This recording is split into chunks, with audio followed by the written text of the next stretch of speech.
Aujourd'hui, si vous avez de la connaissance gratuite, il faut remercier le ciel. Bon, là, je vais vous parler de moi et de mon expérience. J'ai commencé à travailler ce métier en 2014, avant de finir ma formation. 2 ans et demi à peu près, c'est mon premier patron. Et après, on s'est séparés. Pendant 1 an, j'ai dû trimer pour pouvoir trouver comment faire pour m'en sortir. Mais je savais qu'il me fallait une machine. Je n'avais pas la machine pour faire des études. La machine que vous achetez aujourd'hui, comme les arachides là, elle existait déjà à mon époque, mais c'était pas avec celle-là que je m'étais formé et c'était pas avec celle-là que je travaillais d'habitude. C'est pas avec celle-là que je voulais travailler. Là, je vous ai donné les prix des machines de géophysique la dernière fois et les prix de ces machines de géophysique, la plus moins chère, celle-là, je voulais l'acquérir, mais je n'ai pas les moyens. Dans les commentaires, quand j'étais avec mon boss à l'époque, il avait coutume de citer les personnes qui ont les mêmes machines de géophysique que lui et qui l'utilisaient et tout.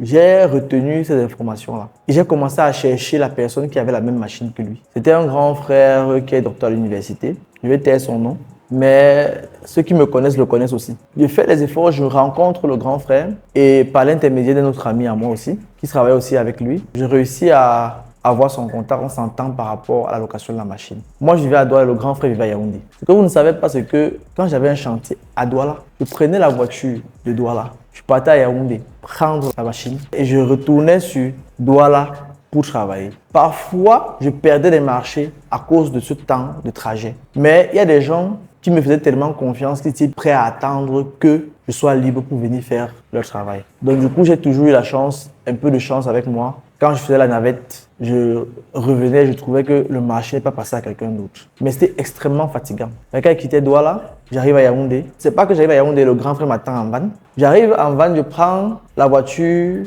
pour Petit Marché Oza. Pour Petit Marché Oza, je prends la voiture pour un quartier qu'on appelle Méandan.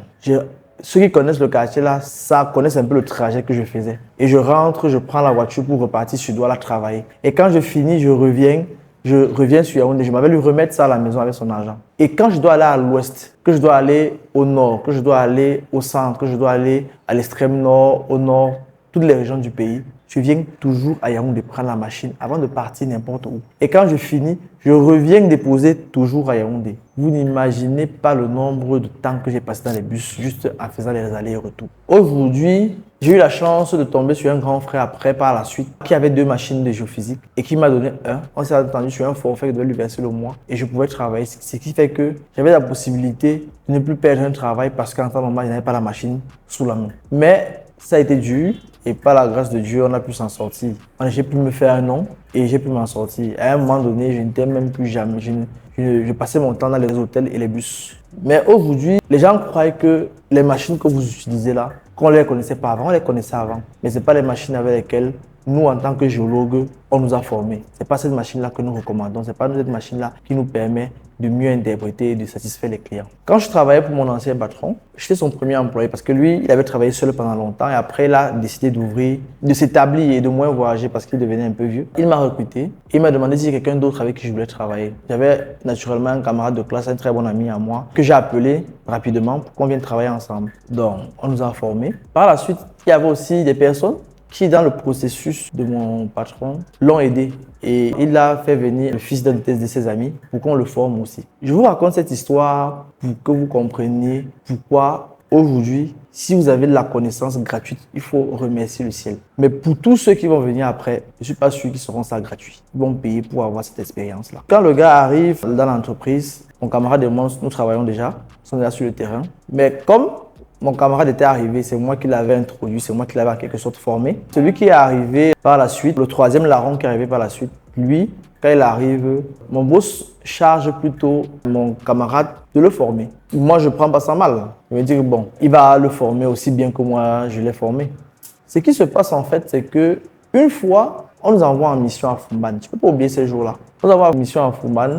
Il y avait une série de forages, marchés publics pour lesquels il fallait faire les études. Et Je pars donc avec le troisième larron. Arrivé en route, il me dit, gars, comme tu vois là, quand on m'envoie travailler ton ami, il ne m'apprend rien, il m'utilise comme une manœuvre. Je ne connais même pas comment la machine là fonctionne. Il était avec nous, ça faisait déjà pratiquement 6 mois. J'étais surpris. Et que bon, c'est pas grave, on va travailler, je vais te former. Je me suis attiré les foudres de mon patron cette période-là parce qu'un travail que je devais faire en 3 jours, je l'ai fait en 5 jours parce qu'il fallait que je m'attelle à former le troisième larron. Je me rappelle que le 5e jour, le patron s'est fâché. Et il nous a demandé de rentrer tous sur Douala, qu'on laisse tomber le travail, qu'il va remonter lui-même faire. Parce qu'il se disait en fait, comme tous les patrons, que pendant qu'on était en train de travailler, il y avait des wahap à côté, des petits travaux qu'on nous donnait en douce. Mais bon, ce n'était pas le cas. C'était juste parce que j'étais en train de former le troisième larron. On a fini par le former. Je me rappelle que ce jour-là, quand le patron nous demande de rentrer, on arrive à Général, on prend le bus. J'oublie même l'appareil à l'agence. Je m'arrête, j'arrive au niveau de pratiquement le marché B. Je me souviens qu'on a oublié l'appareil. Je descends, je remonte à l'agence. Heureusement que beaucoup de gens ne savent pas à quoi ça sert même cet appareil-là. C'était à la même position. Je reprends cet appareil, je repaye le bus, un deuxième bus, je rentre sur Douala. On se retrouve à Douala, on arrive au bureau. Le patron très fâché, il bavarde comme il faut bavarder. Bon, mais je ne lui dis pas ce qui s'est passé en fait. Et quelques 2 semaines à 3 semaines plus tard, il y a un travail du côté de Djoum. Après Djoum même, en allant vers la frontière avec le Congo, dans une société d'exploitation forestière. Et mon patron décide que c'est le troisième larron qui va aller faire ce travail parce qu'il estime qu'il avait nous depuis assez longtemps et qu'il peut déjà faire une étude seul. Imaginez que je ne l'avais pas formé, il serait arrivé, il n'aurait pas su quoi faire. Parce que là-bas, il n'y a même pas le réseau pour qu'il dise qu'il va m'appeler pour que je puisse le diriger par téléphone. Il revient, il s'arrête même encore, Tradex Sahara, il fait encore une étude et il rentre. Plus tard, au moment de la séparation avec mon boss, il est toujours en formation. Je lui demande comment on fait les rapports et tout.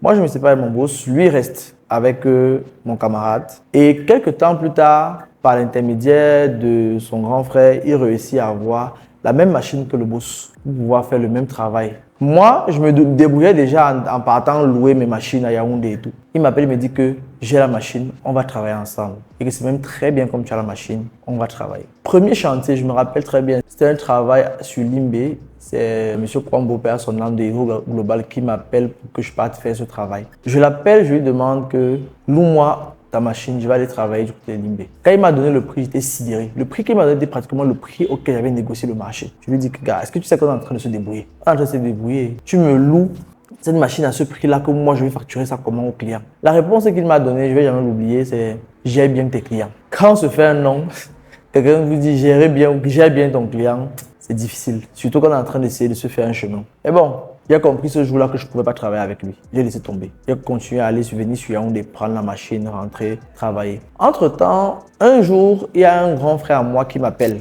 Il m'appelle, on était un dimanche. Il m'appelle parce que parallèlement à ça, j'avais une activité parallèle dans l'informatique que je faisais. Il m'appelle un dimanche, je rentre du boulot. Il me dit que mon petit, il y a un travail à faire à la Sonara lundi matin. Et il me dit qu'il faut que tu partes faire. Il me dit que le gars qui devait aller faire a désisté. Maintenant, c'est moi qui vais aller faire et tout. Et je lui dis que je n'ai pas de machine. La personne sur qui je prends la machine est à Yaoundé. Il faut que je parte sur Yaoundé pour prendre cette machine-là. Il me dit que ton ancien collègue là, il a la machine. Contacte-le. Je dis que mon ancien collègue là, moi, je le connais. Si je le contacte, ce n'est pas le prix que tu penses là qu'il va me donner. Il me dit, contacte-le. Négocie avec lui pour qu'on parte faire le travail demain matin. Pour satisfaire le client. Je négocie, je l'appelle, malgré moi, je négocie la machine. Je vais vous dire même les chiffres parce que ce sont les chiffres que je pratiquais avant quand je me cherchais encore. Je ne pratique plus les mêmes prix. Il disait qu'il louait sa machine à 150 000. Je lui ai dit que non, gars, je m'avais à Limbé. C'est une double sous-traitance. Donc vraiment, je te donne 50 000 pour la location de la machine pour la journée. Mais quand on loue la machine pour la journée, on s'en fout du nombre de travaux que tu vas faire. Mais lui, justement, c'est ça le problème. Il loue cher parce qu'il estime que tu peux le tromper. Tu vas aller faire 2 ou 3 travaux. Tu ne peux pas faire tous les travaux de la terre. Tu ne peux pas faire tous les travaux du Cameroun. Si on donne tous les travaux du Cameroun, tu ne vas jamais faire.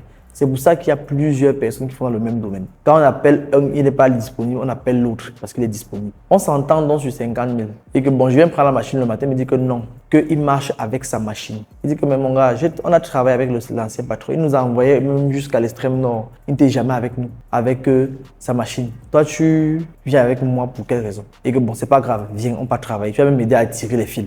C'est ce que je lui ai dit. On se lève. Le matin, on a rendez-vous à 6 h. Première chose, 6 h, on arrive avec le client, on se rencontre là-bas à Bonasama, vers le palais de justice. On attend le gars jusqu'à 9 h. Il vient.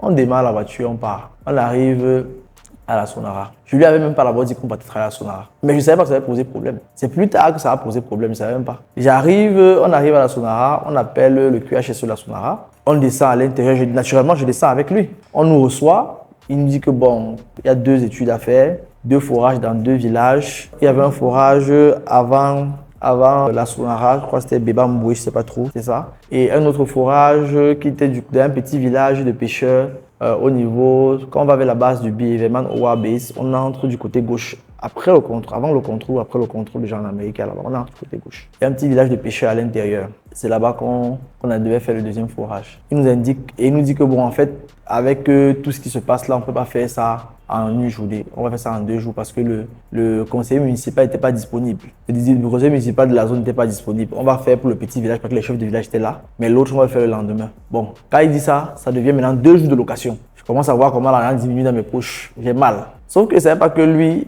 aussi, il avait mal quand il était assis là-bas. Il écoutait ce que le QHSE de la Sonara disait. On sort donc pour aller attendre que lui se libère pour nous accompagner, pour nous montrer les sites. Quand on sort, le gars me dit que parce que tu es mon ami, ça c'est du business. Tu m'as dit que tu as un travail à Limbé. Maintenant, j'arrive, on me dit que c'est 2 chantiers. Et en plus, où à la Sonara. On connaît combien la Sonara paye les marchés. Moi, je rentre sur doigt là. Comme je vous dis là, il rentre sur doigt là. J'ai parlé n'importe comment. À la fin, il m'a même insulté. Que fou le camp avec tes conneries. Il a porté son sac, il est parti sur doigt. Le client l'a supplié de ne pas lui faire ça. Même s'il faut qu'il augmente l'argent, il est parti. Quand il dit c'est la Sonara, on connaît comment la Sonara paye, il vous dit comment ça s'est passé. Le marché des études à la Sonara, c'était une entreprise ici à Yaoundé que je ne connais pas, qui a gagné le marché de ces 2 forages-là. L'étude était facturée à 600 000. Ils ont décidé de sous-traiter cette étude-là à celui qui va réaliser le forage à 300 000. Le gars qui prend le forage, les études à 300 000, il contacte mon grand frère qui travaillait dans une grosse boîte à l'époque. Il lui dit que moi j'ai 250 000. Le grand frère m'appelle, il me dit que mon petit, pour toi j'ai 200 000. Donc de 600 000 à 200 000 qui arrivent dans mes poches. Parce qu'on a tellement coupé ça au milieu, qu'il y a pratiquement 200 000 qui arrivent dans mes poches. Et je devais louer à 50 000 pour aller travailler et gagner mes 150 000. Ça, c'est ce qu'il ne savait pas. Mais je n'ai pas besoin de lui expliquer parce que ça ne le concerne pas. J'ai loué la machine pour la journée. Et il sait qu'en une journée, je peux taper même 3, 4, 5 sondages. Lui, il me connaissait. Il savait que je pouvais faire ça. Et c'était un travail qu'en 2-3 heures maximum, je devais évacuer ça et partir. Il part. En restant réfléchi, je convainc le client. Je lui dis, parce que le client et moi, on est devenus très amis après. Il dit que j'ai mon grand frère à Yaoundé. Il lui explique que cette affaire-ci que tu vois là, j'ai mon grand frère à Yaoundé. Laisse-moi, je pars sur Yaoundé. Je m'allais le voir. Je prends la machine, je reviens le lendemain. On fait ce travail. Il était sceptique. J'ai réussi à le convaincre. On attend le QHSE, il arrive. Quand le QHSE arrive avec les chefs du village, la première question que le QHSE nous demande, c'est que le 3e larron est où? On lui dit qu'il est parti en ville manger, mais il arrive. Il nous montre dans le site du premier chantier. On leur dit que bon, vous nous avez montré le site du premier chantier, vous pouvez rentrer. On va travailler, on attend le 3e larron parce qu'on ne peut pas travailler seul. Il va aller manger en ville, il va revenir, on va commencer le travail. On embrouille un peu les chefs du village et le QHSE sur la Sonara comme ça là. Mais comme il nous faisait confiance, il est parti, il est rentré dans son bureau. À ce moment-là, pap, nous on démarre la voiture, on rentre sur Douala. J'appelle mon grand frère Yaoundé, lui que grand frère, bloque-moi la machine. Je vais arriver sur Yaoundé très tard. J'appelle un de mes camarades, lui que va chez le grand frère, tu prends la machine chez lui, tu m'attends en van. On arrive ce jour-là, à période là, on est en train de construire le pont sur le Vouille avec les travaux. Je dis au grand frère que bon, je suis reste dans l'embouteillage, moi il descend. Je m'en vais directement prendre la voiture pour Yaoundé. Je prends la voiture pour Yaoundé, j'arrive à Yaoundé, il est minuit. Mon ami a veillé, m'a attendu à Yaoundé jusqu'à minuit. Il m'a donné la machine. J'ai donné l'argent de la location qu'il devait remettre au grand frère et tout.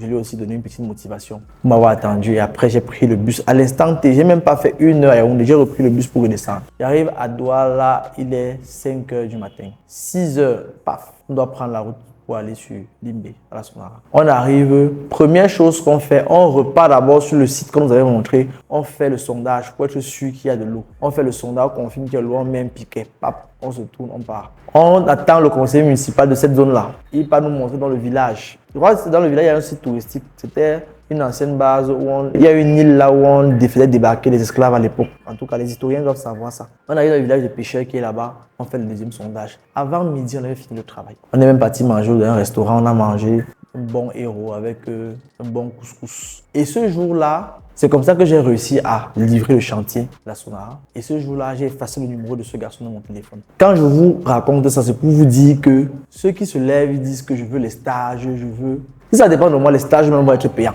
dans ce pays. Parce que le bien qu'on vous fait, vous ne reconnaissez jamais. Si vous avez dit qu'aujourd'hui, pour que j'expose mes connaissances à quelqu'un, il va payer. Ce que vous payez, ce n'est pas la formation, c'est le prix de l'ingratitude. Je vous donne le droit de dire demain que ce n'est pas grâce à moi que vous êtes ce que vous êtes. Ou ce n'est pas grâce à moi que vous avez appris ce que vous connaissez. Je suis prêt à accepter ça, mais payez-moi. Et vous allez dire ça au monde entier, il n'y a pas de problème.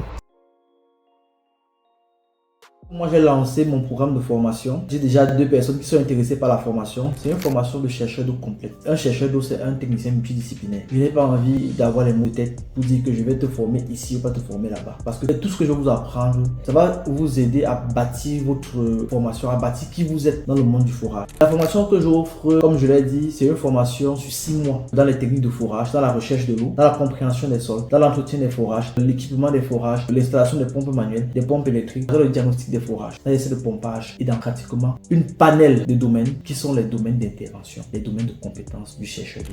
C'est pour dire en fait que pour participer à cette formation, il faut être principalement géologue ou bien il faut avoir des notions en géologie. Ce sera plus facile pour vous d'apprendre. Ensuite, c'est vrai aussi que c'est pas seulement les géologues qui font la recherche de l'eau, il y a aussi les physiciens et tout. Mais ceux qui veulent se former, la formation c'est sur 6 mois et ça coûte 3 millions. Pour être efficace dans ma formation, il faut que j'atteigne un nombre de 10 apprenants parce qu'on va tout vous apprendre. Je vais vous montrer tout ce que je sais, tout ce que j'ai appris. Je vais vous transmettre tous mes 10 années d'expérience dans le domaine du forage. C'est ça que je vais vous transmettre. Et comme je l'ai dit, la formation c'est 3 millions sur 6 mois.